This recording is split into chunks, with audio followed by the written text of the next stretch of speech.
Good afternoon, everyone. I'm Matthew Taylor, I'm Chief Executive of the RSA. I'm delighted to welcome you all here for today's special event. Can you, just a bit of logistics, could you turn your mobile phone to silent? We're filming today and live streaming over the web, so welcome to people joining us online. The hashtag is #WorldValuesDay if you'd like to join the conversation on Twitter. So feel free to tweet as long as your phone is on silent. I was going to say values are important, but in a way I don't need to say that because this is a fantastic turnout for a lunchtime event, a Monday lunchtime event. So clearly a lot of you are attracted to a conversation about values. We're delighted to be doing this event in combination with the World Values Day and the Forward Institute. And we've got a great panel here to talk about the issue of values, the importance of values, the challenge of talking about values. It seems like values are a hot topic in society right now, and certainly most people and most organisations are eager to claim that they have values at the heart of what they do. But how much time do we actually spend thinking about our values? How do they shape us? How can we embed them into our work? How can they be salient at critical moments of decision making?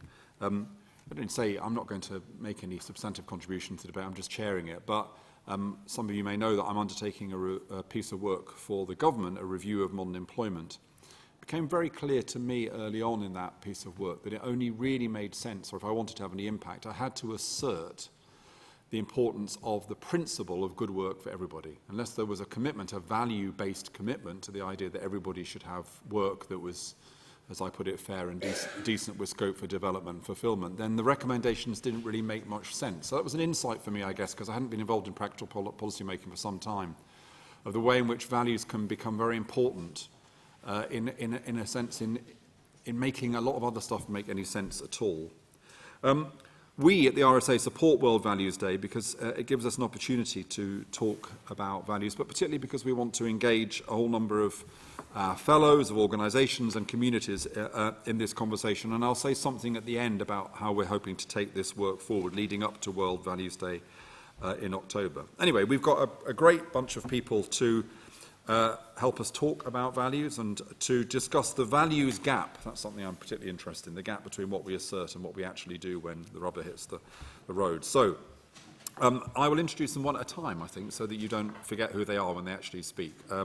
We're going to start with a former colleague of mine, Jonathan Rowson, who's the co-founder and director of Perspectiva, a think tank dedicated to effecting holistic societal... Is this your phrase, holistic societal change? No, not mine. No, okay.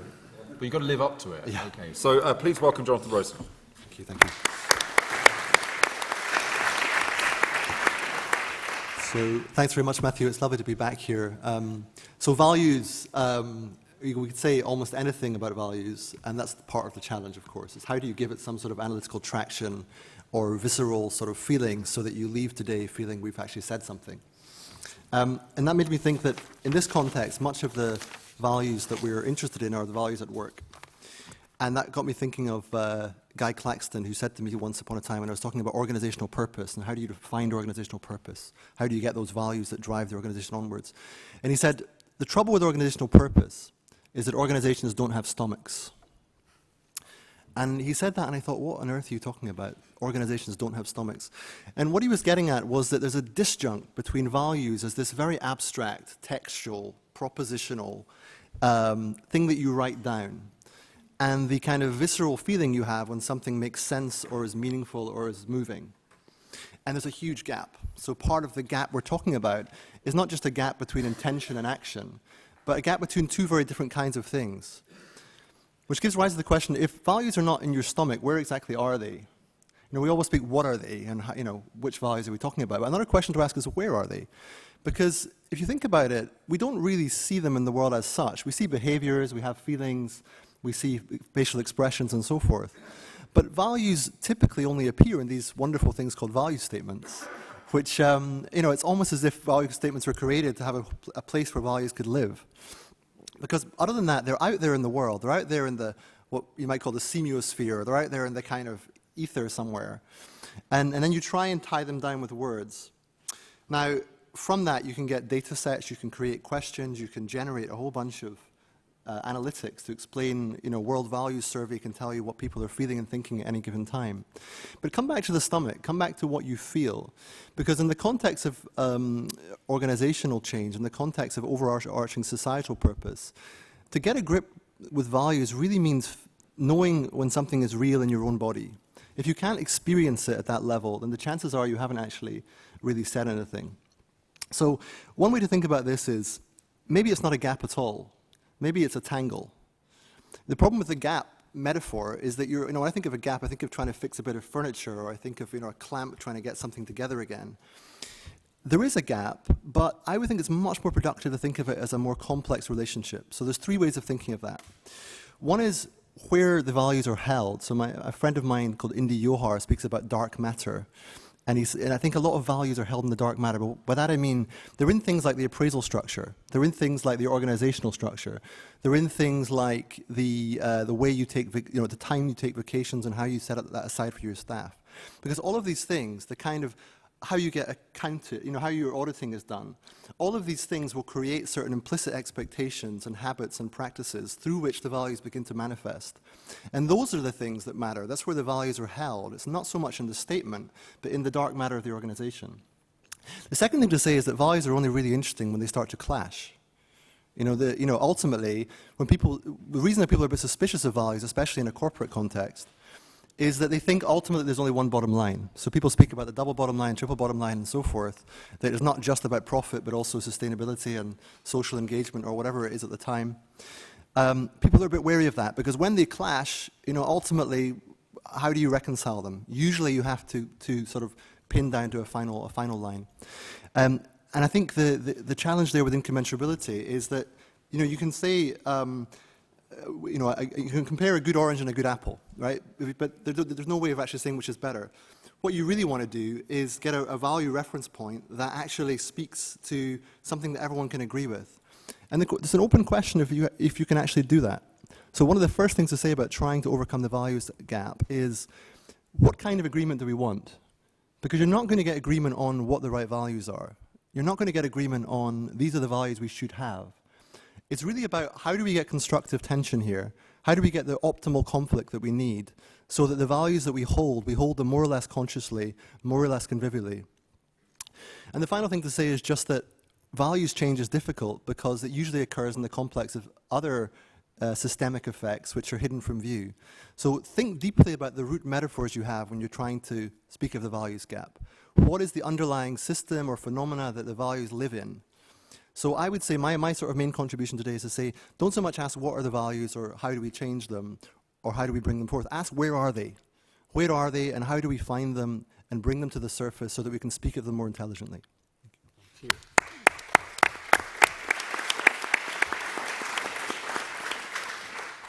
Jonathan, can I just ask a question before we bring James into the conversation, which is, you're a philosopher, or you have a philosophical background.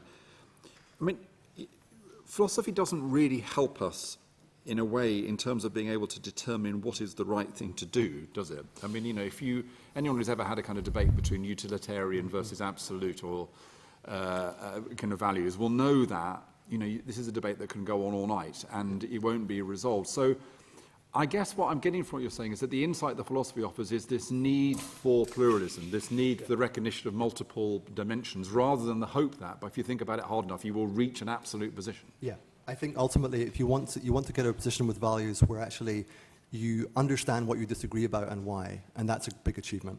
So it's almost a discursive notion. Yeah, it's living and breathing and ongoing. It's not an end point. It has to be something that you live and breathe and constantly reflect on. Great, thank you very much. James Talbot is Head of Employee Insight at HSBC and researches the behaviour, concerns and aspirations over 250,000 employees. I think you're going to share some data with us, James. A bit, yeah, but a couple of thoughts as well. I was interested, Jonathan, thank you. I've been fiercely scribbling notes during your 5 minutes. Gap is a word that implies two poles with space in between, I guess. And if we're taking away the fact that it could be a mess and it is a gap, and that also implies that you can measure that gap. And if I have any part to play here on the panel, I'm here as the measurement guy. I'm here as the person that spends his time trying to measure these things. And I'm also part of an industry that comes under incredibly regulatory scrutiny to have a view on the measurement of culture or values or the gap in between the two. And I would love to go into my next regulatory meeting and say, it's in my stomach. Just measure the size of my stomach and you'll know the strength of my values. But sadly, it's not quite so possible. But it does mean that I spend my professional career trying to take something that is very abstract, values or culture, and trying to define them. And you said it, you can say almost anything you want about values. That sadly doesn't cut it when you're stood in front of a regulator. So some of the things that we try to do as an industry, or that we're trying to do at HSBC, if it will be of interest, I'll just go into them into a small amount of detail. So if you have values and you have a culture, you need to give those things form if you seek to want to define them and you want to measure them. And the way that organisations generally tend to do that is through the expression of those values. You will have large words on a bigger plexiglass in your hall, but everyone has values. Enron had values. Everyone has the same values to a certain extent. Whenever Sainsbury says our values make us different, I always think, well, they don't. They're the same as everyone else's. So it's about how you actually choose to express those values, and that's what employees can react to. That's what gets the reaction from employees, and that's the thing you can get your arms around and try to measure in some way. At HSBC, we have a three-pronged approach to trying to get at whether we're living our values or not, what our culture is. We look at attitude, we look at behaviour, and we look at outcome. So the three different things that employees can do. They can think something, they can feel something, they can behave in a particular way, and possibly a combination of those two things can drive a particular outcome. And what we've learnt as an organisation, and possibly the most important thing we've learned, is the need for organisations to hold a mirror up to themselves. Traditionally, large organisations, small organisations, the general approach has been on fixing people. If there's a values gap, it's people's fault. They're not living up to the values. They're not behaving in the right way. They're not showing the right behaviours. But all of the evidence that we have through our research at HSBC suggests that actually what plays much more of a part, what plays much more of a role in the behaviour of employees is the environment in which they behave. The way that the organisation is living up to the expression of the values, as well as the individuals. No one joins a company to do wrong. Well, very few people join a company to do outright wrong, and the ones that are frequently weeded out. Everyone joins a company to do good things, to serve customers, to provide money to shareholders, to provide money for themselves and their family. No one goes into a job to do a bad thing, or very, very few people. But when they go into an environment where the policies or the process or the systems don't support the behaviours and the values that the organisation espouses, that's where you get the problem, and that's where you get some of the gap.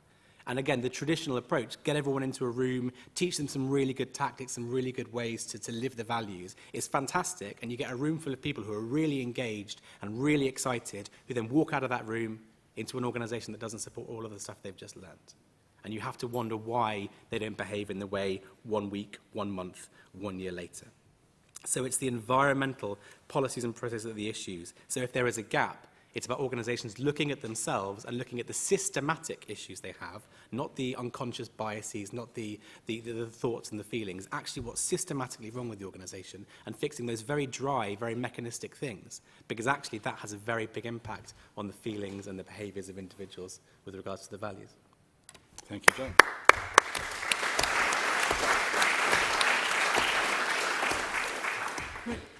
James, do you think that kind of ironically perhaps that one of the challenges here is companies, commercial companies, not being afraid to admit that they actually in the end have to make a profit? I mean, I say this because I did a talk a couple of years ago to a utility company. I think its mission statement was something like, we want to delight our customers all the time. So I kind of thought, why don't you just give them free, just give them free. I mean, why do you charge them at all? They'd be absolutely over the moon. So obviously their actual mission is to make their customers as happy as possible, given that we have to make a profit and we've got shareholders. So is part of this, there's a kind of peculiar unwillingness to recognise that if you're in a commercial outfit, you are in the business of trying to do as much good as you can, given the realistic constraints of competition and profitability. I think that whenever you look at an overall outcome, that should be a good. I mean, societal good, for example, with banks. We build infrastructure. We get people's mortgages so they have a secure financial lifestyle for their families. It's about what gets people to that outcome. And so any organisation, certainly any large organisation, will have people sitting in a room somewhere making policy that impacts the customer or impacts people who just deal with the customer. And it's about the distance, it's about the disparity between the people taking the decision and the people being affected by the decision. And then if you can't get those two groups close together, it's about the transparency with which those decisions and that process is explained, or it's about who you have in mind. So if everyone in the organisation is thinking about the customer, it doesn't matter whether a policy or a process is necessarily not ideal for the customer. If all of the contingent stakeholder groups have been thought about when the decision was being taken, and better yet, you're then transparent about the reasons for that decision, I think you can have both. Great, thank you very much. Well, we're going to stay on the subject of banks. So James is talking about what you can do within an organisation to focus on values. There's also a role that can be played by organisations outside the individual bank, but in the sector. So Alison Cottrell is CEO of the Banking Standards Board, which is an organisation which is there to help raise standards of behaviour and competence across the UK banking sector. How's it going, Alison? We like a challenge. Thank you, Matthew. And just thinking of we've heard a little bit here about the gap concept. And I'd agree that it can be a bit of a distraction because certainly when we're looking at banks and values, I often think, well, one of the easiest ways to close the gap is you could just change the values. But that's not quite what we're talking about. And also, there can become very much a focus on getting that alignment, but actually it's what the values are that matters. You can get very bad organisations that have no gap between values and the way that people see business being done, but actually you might not want that sort of organisation to be your bank. One of the things that we have been doing in the work at the Banking Standards Board is a survey and a sort of focus groups interviews to look at the culture within individual banks. And within that survey, one of the questions that we ask, and actually accurately it's a statement that respondents agree or disagree with to different extents, is there is no tension, not a gap, but no tension, between my organisation's stated values and the way that my organisation, my bank or building society that I work for, does business. Do you agree or do you disagree? Now, what we find, and this is on average across all the respondents across the banks and building societies that took part, so that's over 28,000 people, about almost 2/3 of them don't see a tension, but 14% did see a tension, or a discrepancy or a gap, whatever we want to call it. And about 1 in 5 actually said, we can't actually say. I won't say yes, I won't say no. Now, given this is an average, for some firms that's smaller, for some firms it's bigger, there is a discrepancy, a tension, whatever we want to call it, out there. And coming back to the points that I made earlier, this isn't just about the code. You don't create virtues by codifying them, and people don't suddenly behave in a certain way because you put the words in the lobby. So what can we say about how those things get lived, about how they're in the culture? And just 2 or 3 thoughts that have come through in terms of the work we've done and that we're continuing to do to try to dig into some of this. The first thing, we've heard about purpose already, the clarity of the purpose. As Matthew said, what are you here for? It's one of the first questions that we ask the board of a firm when we go and talk to them about this assessment, as part of this assessment process that I mentioned. What are you here for? If an organisation is not clear about why it exists, how is it going to be able to communicate the sort of values the way it expects its people to behave? Secondly, clarity of expectation about the way that things are done. And the way that things are done has to align with that purpose, and actually stated values, explicit values, because we've heard you can't get away with having values. They're either implicit in the way people behave and or they're explicit in terms of stated. Why those values? When you look at firms' values, as James has said, there is a lot of overlap between them. There's work that I've seen that many of you may have seen looking at the values across FTSE 100 companies, across Fortune companies. Many of them have, start with integrity, they've got teamwork, they've got excellence, they've got respect. A lot of those words are the same. But actually, values they are inclusionary, they are consensual, they're also exclusionary.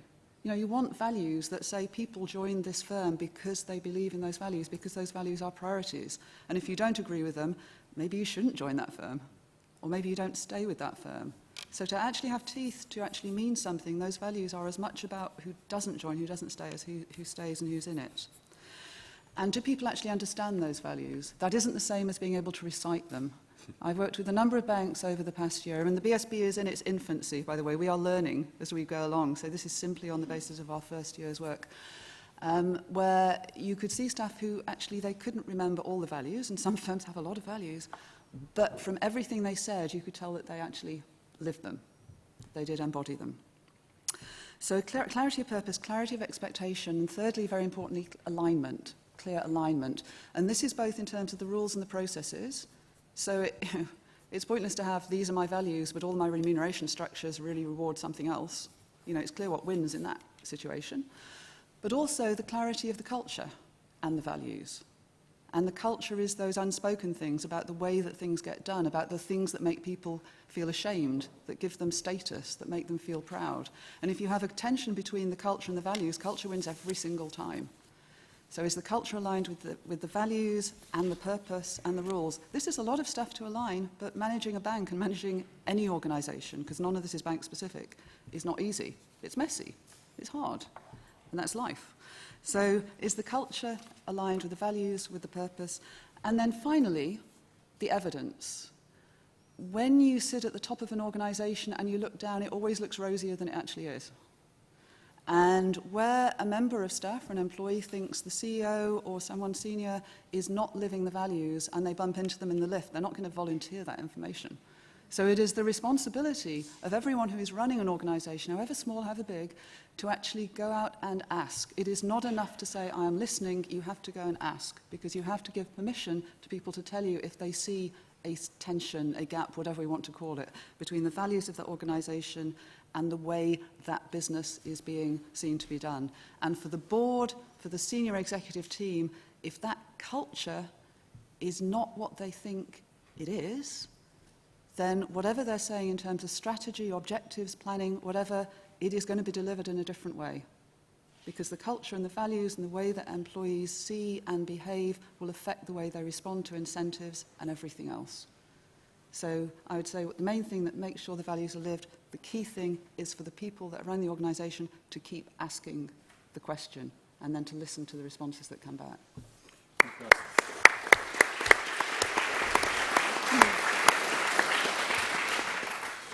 Just on that final point, I mean, it's very hard, I would imagine, to empower people to speak honestly to you.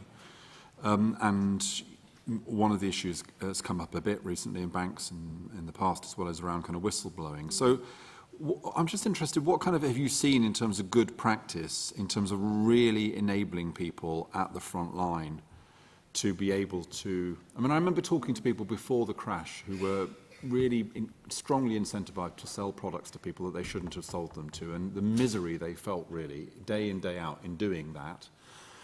So what is the best practice in terms of really enabling people in an organisation to be able to say, I'm not happy about this, without feeling that it's going to career suicide? Yeah, and I think there are a number of things. I mean, you need to have different routes, because if there is any one person to go and talk to, I'm not talking here about formal whistleblowing, we're talking sort of before you get to that point. How do you just challenge and say, this doesn't feel right, or this isn't the most effective way of doing it? It comes back to that cultural issue there, because you need to have the ability of people to talk upwards in the line management chain and across with peers about this. You know, do other people feel the same way? Because if you only have one point or one person to go to and that person doesn't listen, then where do you go? And generally people will then go with the norm, or then use their powers of exit and just leave the firm, or whatever, if they don't like it. But you need to encourage that culture of speaking up and listening and acting on it. And it's interesting, there was some research, and I wish I could remember who'd done this now, but it was looking at contrasting the US and the UK in terms of why people didn't speak up and the reasons that they gave. And this is actually one of the things that we're testing and digging into a little bit more in this year's exercise at the Banking Standards Board. But when they looked at the work that had been done in the US, they found the main reason for not speaking up and challenge was because people were concerned about the consequences of their career. And there was the fear factor. When they looked in the UK... Is it just embarrassment in the UK? Is that what you're going to in say? the UK, no, it was close. That was very English, right. but it was close. It was more inertia. If I talk up, nothing's going to be done anyway, so why bother? Now, if you're spending your time as an organisation trying to fix the whistleblowing line, the confidentiality, but the reason people aren't saying anything is because nothing ever happens, right. You know, that's not going to change anything. So how do you get that culture where people speak up and something is done, it is worth their while, and no, it doesn't damage their career? And there's something to be said here for leading by example at the top. You know, if you have situations where your senior people are willing to say, yeah, I made a mistake there, and this is what we learnt from it, or I disagree with this or whatever, then it gives people permission, but you have to keep giving people permission. Very good, thank you for that. We had a bit of a problem at the RSA because the one channel we had for not living up to our values was Jonathan, because he used to come to every staff meeting and put his hand up at the beginning and say, why aren't we living up to our values? So once he left, of course, we were... So we shouldn't be over-dependent on one whistleblower. That's the lesson of that. Now, so we've talked about banks, who aren't necessarily the most popular of organisations or considered to be the most ethical, but now let's turn finally to an organisation which everyone seems to be incredibly warm about. So Geoff McDonald is the former global VP of HR at Unilever. So he's former, but part of that company, and no doubt it's very kind of powerful brand as an ethical company. So Geoff has spent much of his career trying to embed purpose and well-being at the heart of a huge multinational organisation, not without success. So Geoff, share your thoughts with us. Thank you, Matthew. 2 schoolboy errors. 2 of them. One is agreeing to go last on the panel, because all that I wanted to say has been said. And I'm not sure what the second one is, but it'll come to me just now. So I kind of agree with a lot of what has been said on the panel today. I mean, it's really important to have this concept of purpose. We've really got to build all this stuff into the infrastructure of organizations. We've got to have the right kind of environment. Yet, since leaving Unilever over the last couple of years, I've been spending a huge amount of time trying to get organizations to really, really think about this concept of purpose and live it. Not just have it as some wonderful statement, which I now call purpose washing. There's so much purpose washing that's going on out there right now, where everybody's got these lovely purpose statements, which are all about enhancing the reputation of the organization and maybe attracting some millennials, because millennials are looking for purpose. All right? So they just go down this route of what I call purpose washing. And let me just share with you, I think, because I agree with what everybody has said on the panel in terms of, you know, values in pursuit of what? In pursuit of what? And that's why I think this concept of purpose becomes so important. And then we have to begin to, I think, shift our mindsets around what is the purpose of business. And Matthew was saying, well, it's kind of, or alluded to, the purpose is to make money. Well, I would say that that's the consequence of doing good business. It's not the purpose of business. It's the consequence. And it's a little bit like, in order for me to live every single day, what have I got to do? What have I got to do? I've got to breathe. I've got to breathe. But I don't live to breathe. I live to do something else.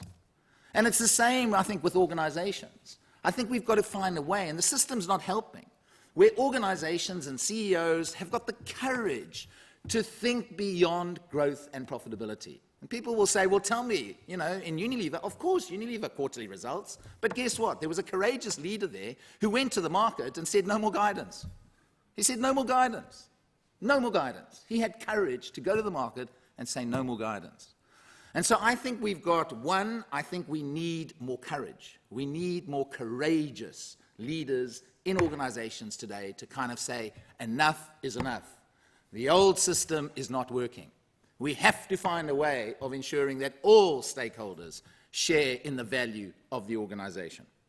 The second thing is, I think what I'm seeing is organizations trying to answer the question, why do we exist? It's not about why we exist. I think it's about why we do what we do. Because the only way you can live your purpose authentically is by doing what you do. So the only way Unilever can live its purpose is by selling more brands, selling more Lifebuoy, selling more Dove, selling more Surf, so that it can enhance the health and the well-being and improve the environment, etc., etc. So it's about why do we do what we do. Finally, what I would say is that what I see these wonderful purpose statements, so like the one that Matthew described, which was about delighting our customers. Well, what does that mean? What does it actually mean? How do you measure it? How do you set some goals in place to see whether you actually are performing and you are living that sense of purpose? They're lovely purpose statements, but then when I ask people, what does it actually mean? Tell me, what are the goals? What are the measures? How are you going to know? How are you going to hold one another accountable as to whether you're living that purpose? Well, nobody can answer that question for me. Nobody can answer that question. And then finally, I think what James was saying is absolutely true. This requires a significant, significant transformation of an organization. This is not about just leaders going off and finding their own purpose and getting all hunky-dory and happy about it and then going out into the organization and finding that all the systems and the policies and the processes work against everything that they want to do. This requires significant, hard graft, and it doesn't happen overnight. And in Unilever's case, they continue on this journey, 10 years into the transformation of that organization. 10 years. And there aren't too many CEOs who hang around that long. Thank you.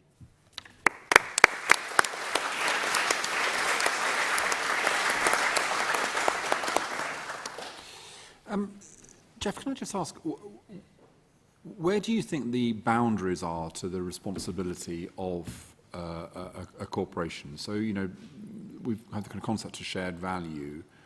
There's a responsibility for supply chains, for employees, for the relationship with the community. Where do you, I mean, there must come a point where it feels like you can't take responsibility for everything in the world. That kind of question of where is your kind of footprint, how do you think corporations need to respond to that? Yeah, Matthew, I do think it is about, and I don't know where the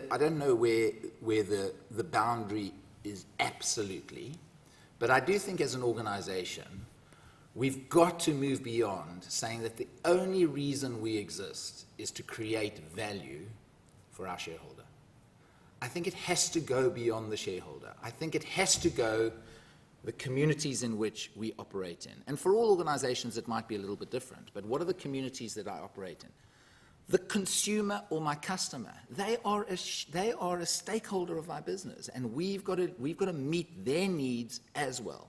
I've also got to look after my suppliers in the supply chain. None of these issues, you know, trying to be a more purpose-led organization, it's so difficult to do because you can't do it on your own. You need a kind of cross and a collaborative approach to this. And so therefore, charities, academia, cross-sector collaboration, which brings kind of systems thinking and a new way of doing things. So I think you've got to identify, who are those key. So for example, in Unilever's case, we could have gone and supported every single charity in the world. No ways, we can't do that. We had to choose 4 or 5 that were truly going to help us to live our purpose and then really partner with those. So yes, we had to tell the blind school in North America, we're not going to give you any more money. Why? Because that didn't help us sell 1 more bar of soap. Not 1 more bar of soap. So I think it's about trying to identify beyond the shareholder those critical stakeholders that are absolutely critical in helping you to live your purpose and at the same time deliver growth and profitability for your organization. Thanks, Geoff. I'm going to ask the panel just one question, and then I want to bring in comments from the rest of you in the room. And I'm going to come to you last with this question, Jonathan, because I'll ask you to kind of think about it kind of in a kind of from a philosophical perspective, actually. But I'm interested in the notion of enlightened self-interest in this debate. So, one of the things that one comes up again and again is the notion that, well, the reason you should live up to your values, you should close the values gap or untangle the values knot or whatever it might be, is because ultimately it is in the interests of you as an organisation. You'll be more profitable, more productive, you'll have happier workers, you'll recruit these irritating millennials who insist on everything. But on the other hand, it's a kind of slightly problematic idea, because what if it isn't in your self-interest? Does that mean that you don't do it anymore? So I'm interested in your work. Do you articulate an idea of enlightened self-interest, and do you think that helps us? We don't articulate it in that sense, but I can see what you're getting at. If there is that sense where the circle doesn't join up, then have you got the right values? Have you got the right purpose to start with? There are clear responsibilities and values as an employer. I think, there is the purpose of the organisation in the sector it's in and in the market it's in, and then there are the responsibilities to staff and to the people that work with it and to broader society. Is that where regulation needs to come in when there isn't really an enlightened self-interest case, whereas where people are going to have to be required to do it? I think regulation will depend on the actual situation of the market and the sector. Right. But what we're talking about here is stuff beyond regulation. What we're talking about here is actually what good looks like. The regulation kicks in where you need things for consumer protection, asymmetries of information, all of these things, and they're actually what is the minimum level that needs to be reached, or what is it that needs to be prohibited. But do we really want to live in a world where anything that's not prohibited or not mandated by regulation is fair game? You know, which then brings you into, okay, what is the culture, what are the values of the firms in this sphere? And perhaps some of this tension comes down to timescales, because often what we talk about when we say, look, you know, it's in the good of the employees, it's in the good of the business, we mean it's in the good of the business over the long term. Right. And that's where the role of investors comes in. When we're talking about PLCs, not mutuals, obviously, that's a different model. But do you have then short-term horizons? And that's when it comes back to the profit movement, you know, in the share price and things. And that's where I think you get that balancing act. And coming back to the point that that's where you need the really strong leadership to be able to say, actually, this is what we're here for, this is what we're doing, this is what works over the longer term, and the board and the CEO need to be fully aligned on this. I'd just make a comment, Matthew. I'll come to you in a second. But James, just your take on this kind of enlightened self. I mean, when you're making the argument within HSBC for what needs to be done, do you articulate it to senior executives through a notion of enlightened self-interest, or do you just say, no, actually, this is just what we need to do? It's an interesting point. I mean, just framing it back to the overall values and the fact that all values are the same. I mean, you'd imagine that because you wouldn't expect to have too many organisations that would have values that weren't in their self-interest. And seeing as most organisations have a purpose that is meant to be contributing to society in some way, that's generally going to be a positive thing. I mean, values are twins, just as sustainability is, as Geoff was saying, to strategy. So you have strategy and things can come from there. In terms of how we recommend stuff to the board within HSBC or kind of the findings we have, it helps that it's all grounded in data. So it's relatively objective, certainly when you're looking at behavioural stuff rather than attitude and sentiment. And it is largely framed in terms of the fact that if you say these are our values, and you do, if you say that this is the way that we should work, we have something in HSBC called the Charter, which looks at all the different stakeholder groups that could be affected by a decision and whether you've looked at them, whether you have them in mind when you're taking decisions. So if you're walking that talk, to use a hackneyed and awful phrase, and apologies for using it, then this just becomes one more part and parcel of your decision-making process. You have stuff about your customers, stuff about your shareholders, stuff about society, and stuff about your employees. I mean, the role that I play at HSBC is to bring employees into every single room and every single decision that's being taken. Because quite often, particularly if you have a pattern of employee insight that's annual or biannual, you have a very large gap in terms of actually understanding what your employees are thinking. Whereas at HSBC, we don't. We have a very continuous discussion with our employees, and so we always know what's on their minds, and we can always put that into the conversation, into the debate when a decision has to be taken. Great. Geoff? Enlightened self-interest? Yeah, no, Matthew, it's all about. That's what it's all about. I mean, and I know this is being filmed, so if you don't like what I'm saying, but I know that he has said it. I mean, the reason that Unilever has gone down this whole route was to improve its performance. I mean, it was performing so badly back in 2009. The vultures were going to take it on. They were going to split it up and all the rest. And the only way in which he felt that we could improve the performance of that organization was to give people a sense of pride and ambition. And that's what Purpose did. So it is about enlightened self-interest. It's about ensuring that that organization survives and continues for now into infinity, but do good at the same time. Do good at the same time.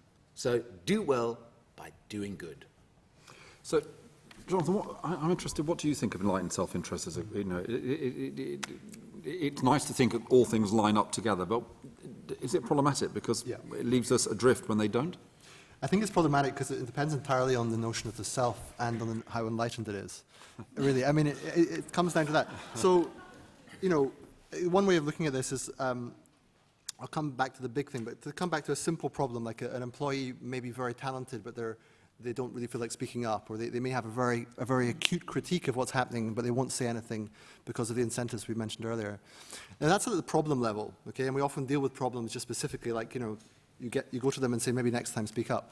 And there's a more complex level still, which is the policy level, which is okay, we'll change the policy so that we incentivize people to speak up. So when they have the appraisal, we'll notice how often they've done that and factor that in.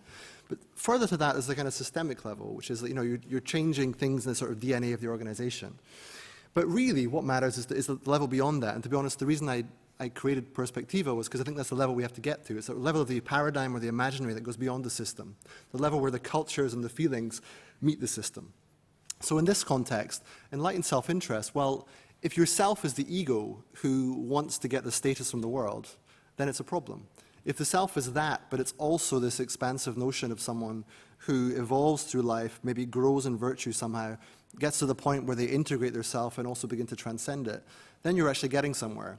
And if your notion of enlightened self-interest is that you deal with not just your own self-interest, your organizational interest, but also somehow look after the planet and make sure that the communities you work with are well treated, that's good up to a point. But if you think it really through, if you're really tenacious in your inquiry, you have to at least be open to the idea that it may not work. That it may be that perpetual consumption, indefinite growth, we might make the best of a bad hand, but that hand might be utterly rotten. So you just have to be open to what it means to do well within the constraints of the imaginary and what it means to actually change the imaginary. Thank you, Jonathan. Okay, so we're going to accelerate now because I'm absolutely certain there'll be lots and lots of people who've got points. I'm going to ask you to make your point as quickly as you can, and what we'll do is we'll take 4 or 5 comments, bring the panel back. They'll have no more than a minute each, then go out to you again and come back. See if we can do that twice in the 15 minutes we've got left. So, 1, 2, 3, 4. There's a mic coming zipping round to you. Tell us your name and be brief. Thank you. Jeremy Kaplan, I'm a fellow here. Very briefly, I'd just like to take a word that James said, to see if there's another way of looking at it. I'm not sure it's mirror.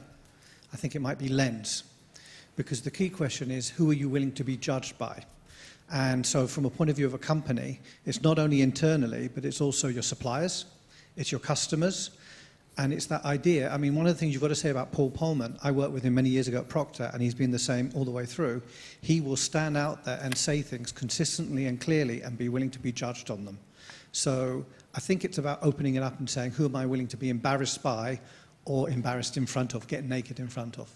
Okay, getting naked. I'm glad that's come up. Yep, right there. Oh, yeah. Thanks. I'm Roger Cow. I've written about corporate responsibility for a long time. It seems to me the one thing that's missing in what everyone said is the question of commercial pressure, financial pressure, because it's fine. It's easy to live your values when things are going fine.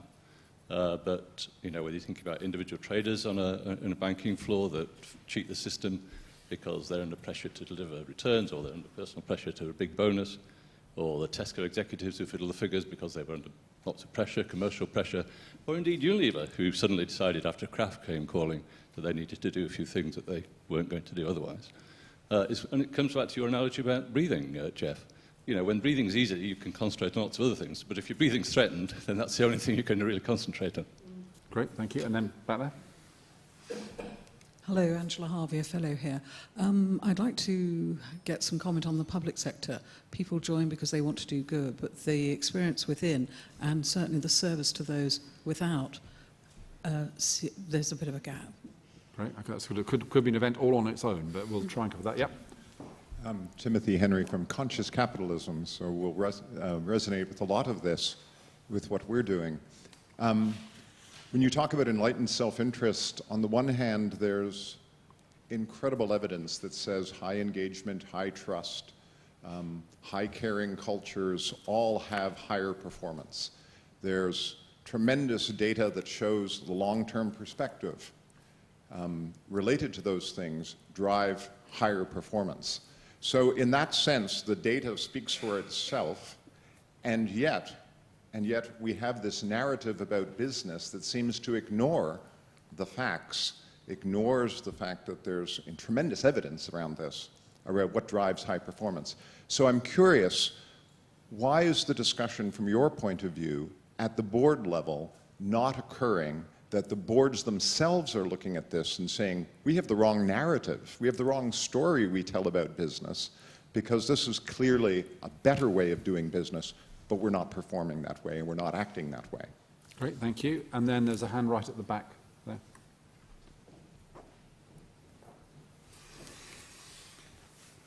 Thank you. Yeah, it's working. Thank you. It's Ali Casby. I'm a fellow.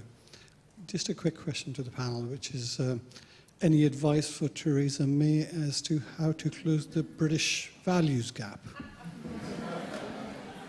That's like the kind of joke question at the end of question time, isn't it? But you've introduced it slightly early, so I'll leave the panel to decide how to respond to that. Okay, so panel, pick just one of those points, if you don't. I know it's hard because they're all really interesting questions, but starting with you, Geoff, just choose one of those things to respond to, so we can bring another group of people I'm in. going to sound defensive. I am going to sound defensive. I mean, yes, 3G's come, but that hasn't led Unilever to engage in unethical behavior. No, but you compared Unilever to a Tesco and to the banks and all this sort of stuff. So I don't think it's led Unilever to believe the system is forcing Unilever. Some shareholder out there wants a 25% return, not a 16% return. And so Unilever is having to look to see how they can do that. Yeah. Okay.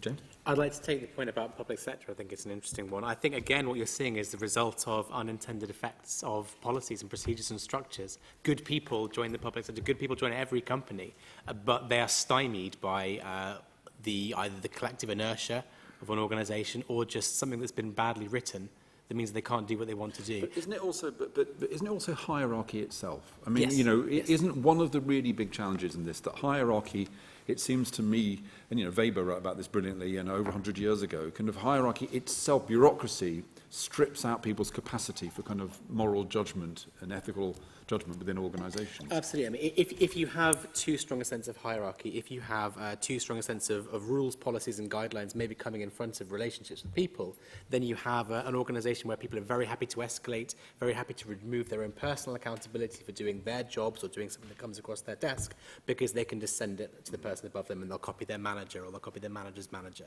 And that will happen in actually lots of the large commercial organisations as well as the public sector. But that's what it is that sense of, do I value you for what you have achieved, or do I value you because you have a fancy title or are you a grade above me in the organisational hierarchy? And if you have that, and again, that's very driven by environment, if you have that kind of environment, then people over time will shift their behaviours to suit. Personal behaviour trends towards organisational norms every time. So the point that Weber made was that in organisations there's a clash between substantive rationality, which is rationality about ends, and procedural rationality, which is rationality about rules. And what he said was that bureaucracies have an inherent tendency over time to privilege procedural rationality over substantive rationality, which is why there's a kind of constant tension there. I think it's one of the most powerful ideas in social science. Alison. Yeah. This point on the mirror, the lens, and who judged by and who judges. Speaking from our own experience, one of the challenges for firms is actually creating that space to be self-critical and then having the evidence to be able to judge themselves by, and then to be able to talk about this with their staff, with their investors, with their regulators, with whoever else, with broader society as appropriate. And it's creating that space, and here we're talking about, yes, the senior executive team, but also the non-execs, the board, the people from outside who are brought in to challenge to actually how can they ask the right questions, and how do they have the information to help them shape those questions and have those questions answered. And one of the things that we're doing with this assessment work that I mentioned, because this actually puts a picture back to the bank, both of this is what different parts of your organisation look like, this is what your staff, what your employees are telling us, and by the way, this is how you look relative to all of the other firms that are doing this exercise as well. Having actually the willingness, the bravery perhaps even, to ask this question, say, okay, this is how we're doing, but we thought we were doing well, but we're way behind all the other firms in this sector. That's a very difficult conversation for some boards to have. But would you rather have a firm that was asking those questions, even if the answers weren't comfortable for the firm, or would you have a firm that wasn't? And actually it's creating that space in the first instance for the board to have that discussion and be critical of itself. And by the way, to work out what it's doing really well, so it knows what to prioritise. And it comes back to the evidence point. This has to be as hardwired in the firm as all of the financials, as all of the other investment projects, because this is investment in what really matters to the firm. And when the going gets tough, going back to this point about what happens when the pressure comes on, this has to stick. If the culture bit is just bolted on, then absolutely it falls away as soon as the pressure comes on. But if you can somehow measure the outcomes and the effects of what it's doing, then maybe it stays in there. Thank you. Jonathan. I'm going to take the gauntlet on the British values gap question. So I think the quick answer is that it's beyond Theresa May or any other individual to resolve it. But the reason it's very interesting, it taps into some of the other things we've spoken about, particularly timescales. So what you have in the UK at the moment is we're awash with intransitive preferences. Lots of people want things they can't possibly get at the same time. There's lots of cues about what people want that actually pack into one decision multiple preferences that aren't always commensurate. And that's sort of, discordant with other preferences that are in play that are then sort of sidelined, and we're told that one is the will and one isn't the will. So we're currently in a state of play where we really don't know what the country as a whole thinks in any coherent, singular way. All we have is a huge amount of discordant voices and noises. Now, what do you do when that happens, right? That happens in organizations, it happens in families, it happens all the time. One of the things you do is you take some time to talk together, right? But the challenge is with timescales, and this happens on question time, it's going to happen today. It happens particularly in organizations, in my experience, where you're beginning to get somewhere. You're talking, beginning to feel, something's happening here. We're beginning to get to the nub of this. And then it's, okay, we'll meet again in 2 weeks' time, okay? And the feeling collapses, everything sort of goes.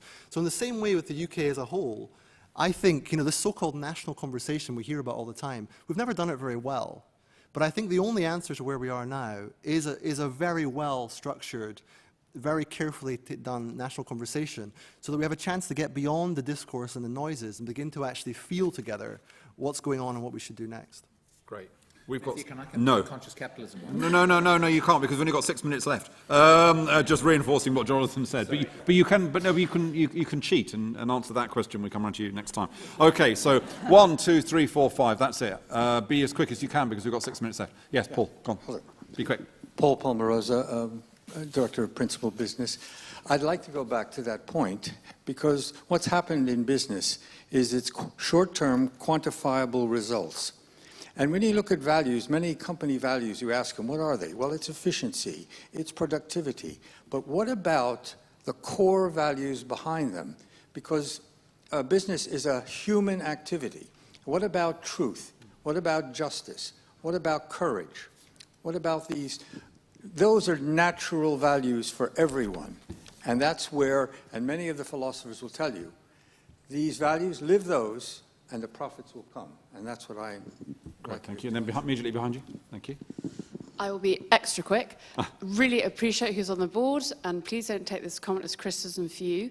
But why does the financial sector, particularly the wealth fund managers, the fund managers, are completely incompetent and unaware that the values of their clients, the irritating next generation millennials, their values will become embedded on how they manage their finances? And just from my experience with a lot of fund managers, they just cannot accept that the opinions of the millennials will affect their services, and they're just sticking their head in the sand. Okay, thank you. And then here. I've just got a simple question, which is, if corporations didn't have shareholders, how would their values change? And if they would change, why aren't they not working towards that systemic change? Which, yeah. I would just say, I think 6 of the largest 10 companies in America now are privately owned, so we kind of know. And it's not great. Yeah. So I've got 3 from Twitter. Choose one. Okay. I'm sorry. The final one then, because it's quite a good one to end on. Is there a global movement to make changes happen around values? If not, should there be? Okay, thank you. And then, yeah, the guy there, yeah. Hi, just a quick one. I was involved with Barclays during the LIBOR and beyond into setting up the values and setting up how we would redo rewards and so on after that. So I've got pretty hands-on experience. Two thoughts. One is, I think unless you change that system, not a lot will change, and I don't think enough happened to change it. But it's not something that one agent within the industry can change. It needs industry-wide change, and not just in the UK, so there's a limit to even what the BSB can do to influence that. The second comment would be about values and picking the right values from this infinite plethora of values we could pick. I've done some work recently with companies who've had major crises where, when we went into it and looked at root causes, they had followed their values beautifully, but they just had missed something important about whatever it was, respect or something that really had laid them wide open. So I still think we've got a difficult problem of how we pick the right values, given our purpose. And then finally, because you've been very patient, if you pass it back kind of diagonally across, yeah, keep going. Brilliant. Thanks. Jonathan Taves, fellow from Los Angeles. It was mentioned that teamwork would be everybody's value, so it's interesting that Uber, that's currently imploding, just added teamwork in 2016. And also what we're finding now is that their purpose seemed to be screwing people over at all odds, and their environment or culture was about having fun at all costs. So going back to the subject line of the description where it talks about BS, are values really BS, and it really is more important for purpose and culture and allowing values to work out however they need to work out? Great. Thank you. Geoff, I'm afraid you've only got a minute, but feel free to choose any question. I'm just going to, I just think this thing about purpose, and I think we've got to almost stop talking to CEOs about purpose. And I think we should go in at the point of, you know, if you're struggling to attract talent, if you've got CSR activities that you're wasting money with, and you want to pull them all together, if you want to enhance your reputation as an organization, if you have got a merger and acquisition that's taking place, I think it's those sorts of conversations that then go up to maybe the purpose conversation, rather than us starting in and saying, hey, I think we need a purpose in this organization. Thank you. James? I'm going to save time by taking two at the same time. So if companies didn't have shareholders in this conversation about deeper values and kind of a sense of things that are ephemeral, HSBC is an organisation that celebrated its 150th birthday the year before last, I think it was. And during that process, we told lots of stories about ourselves through our history. The story that we were a company started by a Scotsman in Hong Kong with Indian seed money, for example, or all of the stuff that we did to write down the debts and say that it was okay for people in the post-World War II occupation to cash in the notes that were no longer a real currency. Those kind of stories and those kind of myths and anecdotes tell of an organisation with extraordinary heritage, an extraordinary sense of its own history and knowledge about itself. And so my own view, and a hope, I'd suggest, rather than a knowledge, is that if we didn't have shareholders, our values wouldn't be any different, because all that we've done over the past 150 years plays to exactly the things that we actually put on our value statement now: dependable, open and connected, and our sense of courageous integrity. I don't think it would change. Alison? Yeah, actually, this will address just two or three of the questions that are asked in that round. I mean, I think it always comes down to the fact for me that the culture trumps everything else at the end of the day. So the culture will beat the values that are in the lobby, will beat the rules, will beat whatever. What affects culture? Yes, it's the leadership, absolutely. It's also the composition of the group that we're talking about. And while my work is with banks, actually 90% of what I do could be any organisation. It's about sets of people in organisations. And if you have an organisation which is made of, and I'm sort of exaggerating here for effect, 20-year-old males, it's going to be different from an organisation which is 65-year-old females. There will be aspects of the culture and the dynamics that are different. And you can change organisations quite quickly by changing composition of individuals. And it will reflect the environment they work in. Part of that is whether they're a shareholder, whether it's long-term, whether it's short-term. So this is a complex thing. It's affected by lots of different angles. And yes, absolutely, it needs more than one agent to change culture in a firm, in a sector, across an economy. And that's going to be the people in the firm, it's going to be the leadership, it's going to be everyone in that firm, it's going to be the customers, customer pressure, it's going to be the investors, and it's going to be all of the external factors around it. This is dynamic. And then it's we often hear culture described as a big journey. I once heard someone saying this isn't a journey, it's a treadmill. It never stops. You keep going on it, and it keeps changing. Jonathan? The line that struck me most today was when we heard values in service of what? That was the one where I felt, again, coming back to the stomach, where I actually felt something important was being said. And that stays with me. It's like, it's not really about picking values for me. I think no matter which values you pick, if you open yourself up to critique, if you allow yourself to have a devil's advocate in the room, those values will quite quickly come under significant pressure, both in terms of how you act and in terms of other values that will come into conflict with them. So really, you've got to get beyond those values, actually. If it's going to be closing the values gap or untying the values tangle, you've got to have something higher order purpose that isn't about one of many values, but is some overarching story of who human beings are, what we're trying to do together, and how we work together for the greater good with all the constraints that we have. If you don't have that reference point, then your values will be brittle and will ultimately collapse. Thank you, Jonathan. Well, sadly, that's all we've got time for today. If you want to continue this conversation, and it's been a fantastic hour we've had together, then it is World Values Day on the 19th of October, and the RSA is working with World Values Day and with the Forward Institute to kind of design a kind of 1 hour session. It'll be the beginning. I'm very taken by your point about the length of the conversation. But it's a kind of structured hour where people can talk about the values gap or the values tangle or whatever it is we want to talk about. So start that conversation going. So if you're interested in finding out more about that, then I think we've got a kind of beta version of how we're going to use that hour on the World Values Day website, on the Forward Institute website, and the RSA will be talking much more to its fellows about that as well. So please do get involved in that. We'd like to see thousands of conversations in all different types of organisations on the 19th of October about the issues that we've been debating today. So thank you all for joining me. Thank you for your brilliant questions. It just remains me to ask you to join me in giving a hand to our wonderful panel, Alison, Geoff, Jonathan and James.